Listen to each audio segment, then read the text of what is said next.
when those leaders shift their concern from the people whose responsibility it is to take care of to people around the world to put their priorities above that of their own citizens, that's immoral. This is the same theory, or as you say, idea, that has inspired the New York Buffalo shooting where 11 Black Americans were killed. How do they get people this stupid in the media? I guess it doesn't pay well. Right, so therefore you support gun control? What? So you don't think you harbor any kind of responsibility for these hate crimes? The COVID shot saved probably tens of millions. Oh, yeah, definitely. Safe and effective. This is why everyone loves the media. Probably 100 times more lives than Putin has killed in Ukraine. It's like a time capsule. It's like... That was Tucker Carlson taking questions from leftist media in Australia. It started off with a question about whether or not he felt shame for interviewing Vladimir Putin, because naturally a leftist reporter would think that someone should feel shame for interviewing the leader of a country. Carlson responds by asking this reporter if Putin made him get the COVID shot, which is in reference to the fact that they had tyrannical COVID shot mandates in Australia, but they did not have them in Russia. However, there were regions or cities in Russia that did institute some mandates. Regardless, it's extremely ironic that a leftist journalist from Australia would be saying that you cannot talk to Vladimir Putin because he's a tyrant, when Australia is one of the least so-called free countries probably in the world at this point. Preempted my question on Putin. Putin! Which I think you did strategically because you knew it's what we'd ask. Putin! He's so bad! And I also appreciate that... Did he make you take the COVID shot? Take the what? The COVID shot? No, he didn't. Sorry. The COVID shot saved probably tens of millions. Oh, yeah, definitely. Safe and effective. This is why everyone loves the media. Probably 100 times more lives than Putin has killed in Ukraine. It's like a time capsule. It's like you're like the last Japanese soldier on Okinawa. You think the war's still going. No, it didn't save millions of lives. It's hilarious. Sorry, I'm sorry. I'm being boorish. Can I get the full answer in without interruption? Okay, I beg your pardon. I'm interested in your position on Putin. Many people in this crowd would adore conservative prime ministers in this country like John Howard, Tony Abbott, mainstream right-wingers like Boris Johnson, Australian Liberals, some of their MPs are in the crowd, are vehemently anti-Putin. They believe he's a reprehensible figure who doesn't believe in the values of conservatism, such as the rule of law and democracy, which gives us the freedoms we have in our country. I'm interested... Do you feel any level of shame or regret that you were termed a useful idiot, and then post your interview, Vladimir Putin himself said in his Russian media that he was surprised at how weak your questions were, and he also said that you were wrong when you said that no other journalist had asked to interview him. He said that's not true. We only thought Tucker was the only person to report fairly. Wait, I thought that you were describing Putin as a psychopathic liar, and yet now you're taking his word for things. Do you? Let me just quickly unpack your absurd soliloquy if I can. First, I'm stuck on the idea that Boris Johnson is a right winger. Do you know Boris Johnson? I do.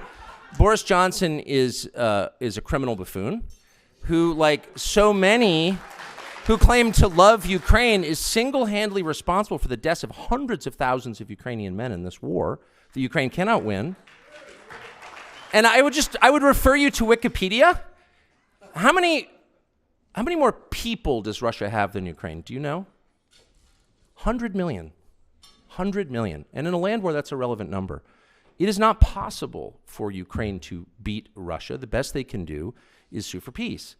That's been known, including by Zelensky, who wanted that since the early days of this conflict.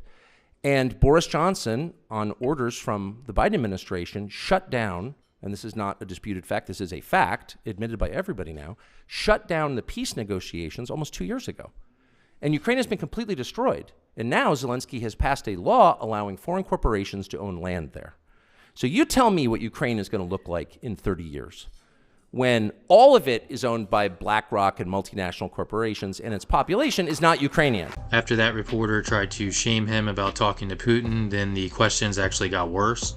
The next reporter came up to question Carlson about the so-called Great Replacement theory. She starts off by saying that Carlson had previously said that whites were being replaced by non-whites in America, To which Carlson responded by saying he was referring to native-born Americans versus non-native-born Americans, which he was claiming had nothing to do with race. This is a typical move by leftists where they will take something that you say and then claim it means something else through their lens or through whatever narrative they're trying to push. This was evident because then she followed up him denying her original claim by claiming that Carlson was responsible for a shooting in New York. So if that's the standard we're going to use, then I guess Bernie Sanders is responsible for one of his former campaign volunteers shooting up the congressional Republican baseball practice. So you talked a little bit about immigration, and in the past you've talked about how white Australians, Americans, Europeans are being replaced by non-white immigrants in what is often referred to as the Great Replacement Theory. This is the same... Have I said that whites are being replaced? Well... I don't think I said that. Well, it's been mentioned on your show 4,000 times. And really, when did I say that? On your show. I said whites are being replaced? You have said that before. Really? Yeah. I would challenge you to cite that, because I'm pretty sure I haven't said that.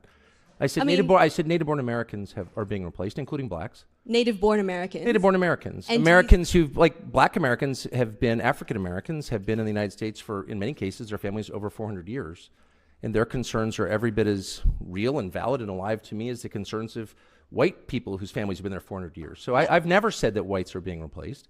Not one time. And you can't cite it. Untrue. So we just met, but when our relationship starts with a lie, it makes it tough to be friends. So you've been lying let's about pull my that back. press I'm gallery happy to colleagues all explain what I morning do as well, think. so, well, you actually can't say it because I didn't say it, and I don't believe it. And I'm telling you that to your face, so why don't you just accept me at face value? My concern is that the people who are born in the country are the main responsibility of its leaders. And as noted earlier, when those leaders shift their concern from the people whose responsibility it is to take care of to people around the world to put their priorities above that of their own citizens, that's immoral. And they are being replaced in my country, people who are born in the United States. And the birth rate tells the whole story. They're not at replacement rate. And so the US population is growing because we're importing people from other countries. And my view is that happy people have children, and a functioning economy allows them to do that.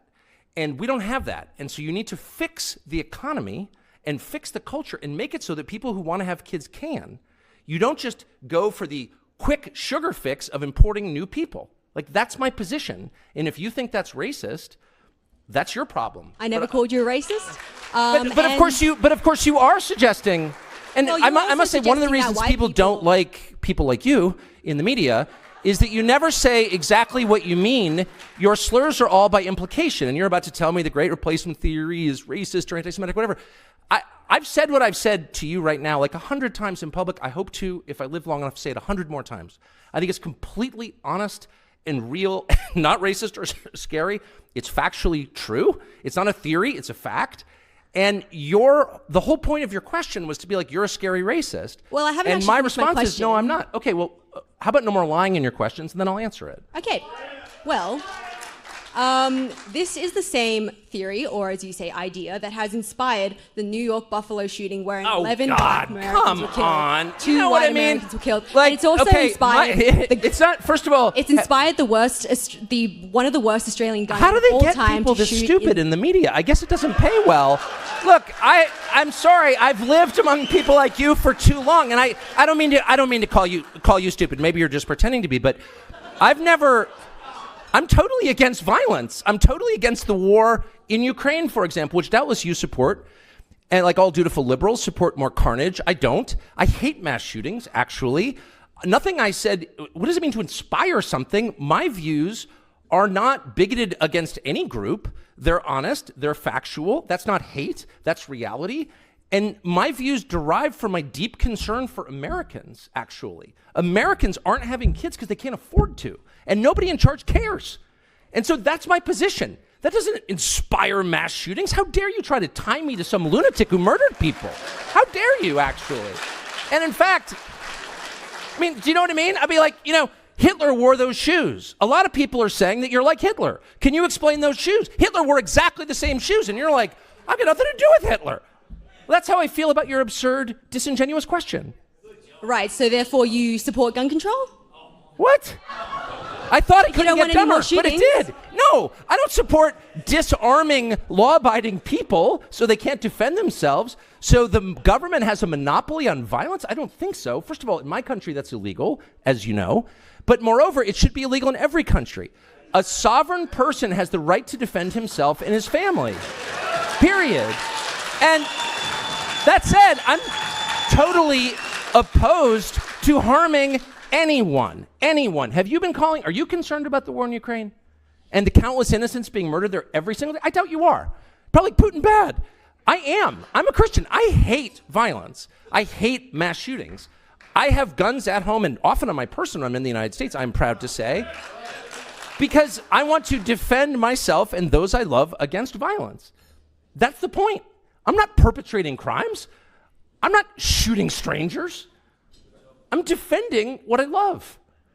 And if you're against that, I guess I would ask why. Why would you be against that?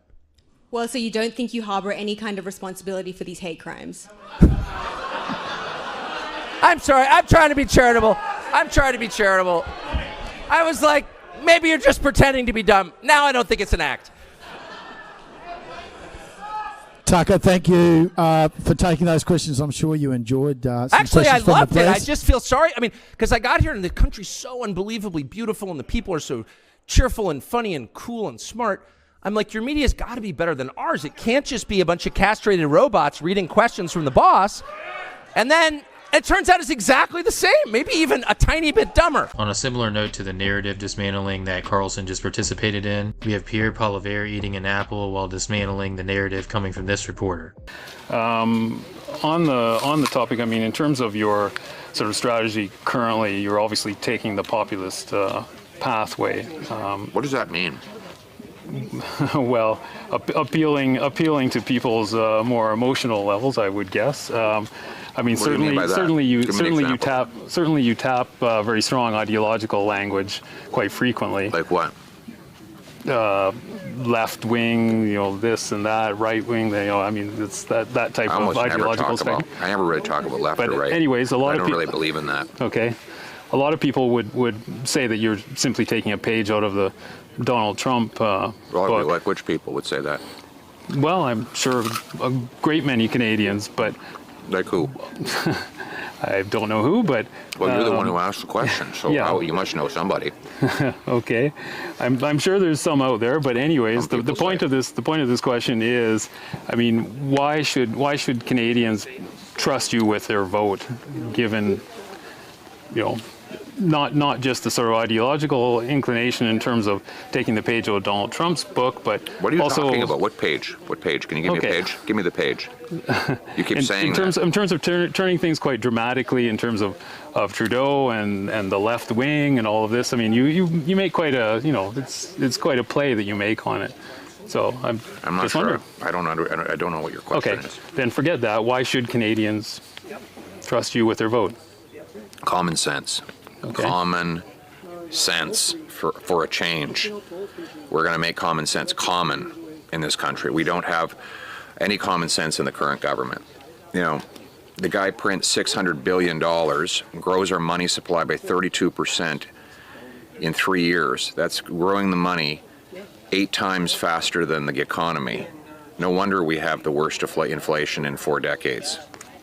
I'm going to cap spending, cut waste, so that we can balance the budget and bring down inflation and interest rates. You'll want to be able to pay your mortgage again? You want to be able to afford rent?